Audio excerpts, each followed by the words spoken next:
ధర్మస్థల ఆలయ ఎపిసోడ్ లో ప్రకాష్ రాజ్ పేరు తెరపైకి రావడంపై ఏపీ బీజేపీ నేత విష్ణువర్ధన్ రెడ్డి స్పందించారు.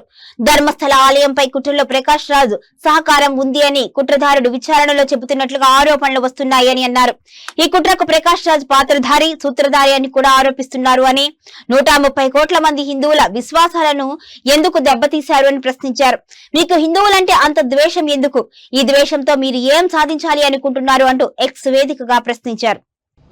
ధర్మస్థలం యొక్క పవిత్రమైనటువంటి కోట్ల మంది హిందువుల ఆరాధ్య దైవం మీద కుట్రలో ప్రకాష్ రాజ్ గారు నేరుగా భాగస్వాములు కావడం సిగ్గుచేటు.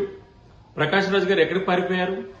జస్ట్ ఆస్కింగ్ పేరు మీద అందరినీ ప్రశ్నించే నువ్వు ఇంత పెద్ద కుట్రకోణంలో ఏ రకంగా ఇరుక్కున్నావు? మీరు ఆ కుట్రకోణానికి బాధ్యుడైనటువంటి చిన్నితో మాట్లాడాల్సిన అవసరం ఏమొచ్చింది? కర్ణాటక పోలీసులు మీకోసం ప్రయత్నిస్తుంటే ఎక్కడికి పారిపోయారు? ప్రజాస్వామ్యం మీద విశ్వాసం ఉంటే తక్షణం నువ్వు బయటకు రావాలి. 2, కర్ణాటకలో ఉన్నది కాంగ్రెస్ ప్రభుత్వం. ఎందుకు ఈరోజు డీకే శివకుమార్ గారు మిమ్మల్ని అరెస్ట్ చేయడం లేదు?